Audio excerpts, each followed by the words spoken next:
यारे बेटा, मैं गांव तिमारपुर जिला बिजनौर। गांव तिमारपुर से जिला बिजनौर से। क्या नाम है आपका? शुभ नाम क्या है? मेरा नाम पंकज कुमार पाल है।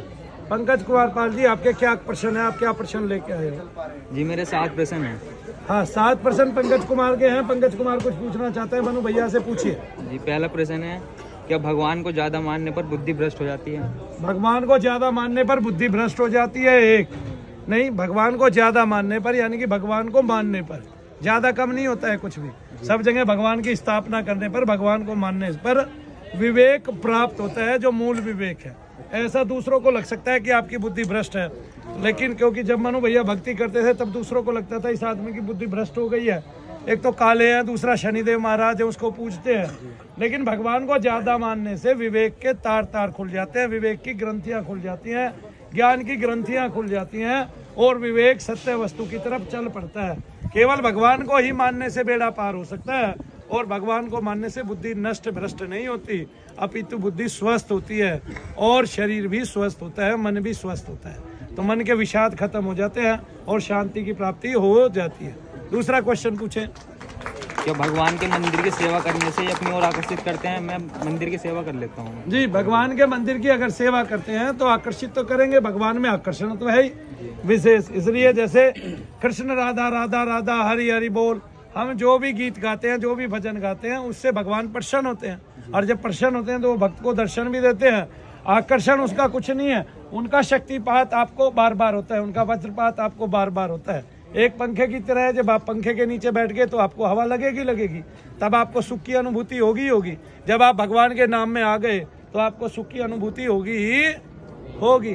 तो आकर्षण तो है ही भगवान में। अगर आकर्षण ना हो तो उसको कृष्ण कौन कहेगा? कोई कहेगा ही नहीं। बोलो शंकर भगवान की।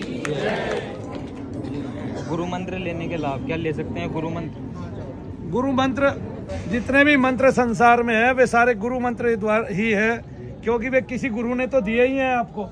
ऐसा तो है नहीं कि उनके लिए कोई गुरु अलग से नियुक्त किया जा चुका है, क्योंकि जो भी मंत्र है वो किसी न किसी ने बनाया है। जिसने बनाया है उसके नाम की संज्ञा और देवता का न्यास आप अपने शरीर में करते हैं। तो जब आप मंत्र जाप करते हैं तो उस मंत्र का उद्गम करता कोई ना कोई ऋषि पहले से ही है, तो वही आपका गुरु है।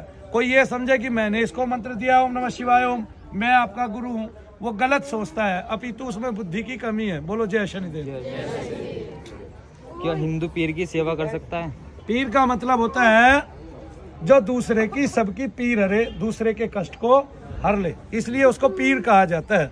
अगर पीर सच्चा है और वो भगवत स्मरण करने वाला है या अल्लाह का नाम लेने वाला है और वो उसके नाम से किसी के शरीर की पीड़ा हरता है, उसको भगवान में लगाता है, उसकी बुद्धि को भगवान में लगाता है, अपने में ना लगाता हुआ, तब उस पीर की सेवा शुश्रूषा करनी चाहिए। अपितु अगर वो अपने से जोड़ता है, अपने में रखता है और हमें भगवान का आकर्षण बुलाता है, हमारे धर्म आदि को बदलता है, तब हमें पीर की सेवा नहीं करनी चाहिए। और जो पीर है वो पीड़ा को हरने वाला होना चाहिए। ऐसा पीर कदापि नहीं होना चाहिए जो हमारे से तरह तरह के भोग मांगे, बलियां मांगे, हमारे शरीर पे आके एक दो बातें बताए और लोगों को प्रसन्न करे, खुश करे और हमारे शरीर पर आकर खेले। ऐसा पीर ना तो अपना कल्याण किया उसने, ना आपका कल्याण कर सकता है।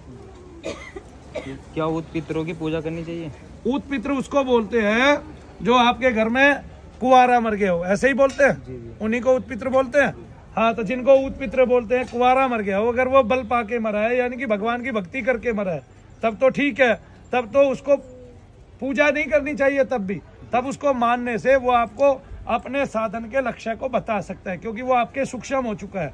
तब वो आपको कहीं कोने पे खड़ा होकर ये बता सकता है आप भक्ति ठीक कर रहे हैं कि नहीं कर रहे हैं। लेकिन अगर पितर ऐसे ही मरा है और संसार से जुड़ के मरा है, तब उसमें वही जो सवेरे समझा रहा था वही भावना है, तब अभी वो पितृलोक में ही नहीं गया है। और अगर वो भूमि पे घूम रहा है तो इसका मतलब अभी उसका समय नहीं आया है, अभी वो प्रेत योनि में ही है, तब उनकी पूजा हमें नहीं करनी चाहिए। नजर दोष से बचने के उपाय? नजर दोष से कदापि कोई बच नहीं सकता। नजर दोष से वही व्यक्ति बच सकता है, तो चाहे वो कितना भी सुंदर हो, अगर उसके पास माता पिता के आशीर्वाद है तो वो नजर दोष से बच सकता है, अपने बुजुर्गों के आशीर्वाद है तो नजर दोष से बच सकता है, और भगवान का आशीर्वाद है तभी नजर दोष से बच सकता है। जैसे मान लिया मनु भैया ने मकान बनाया, कुछ भी बनाया, मनु भैया ने वहां कदापि लोगों की तरह जो है ना वो टायर और नजर दोष का वो नहीं चिपकाया ना, तो क्योंकि मनु भैया को नजर नहीं लगती तो और किसको लगेगी? तो मनु भैया के काम को कैसे नजर लगेगी? जय शनिदेव। जय शनिदेव। लास्ट प्रश्न है, क्या बिना गुरु के भगवान की भक्ति कर सकते हैं? बिना गुरु के मैंने तो बताया, प्रत्येक मंत्र का कोई ना कोई दाता है, प्रत्येक शब्द का कोई ना कोई दाता है, वो कहीं ना कहीं से उपजा है।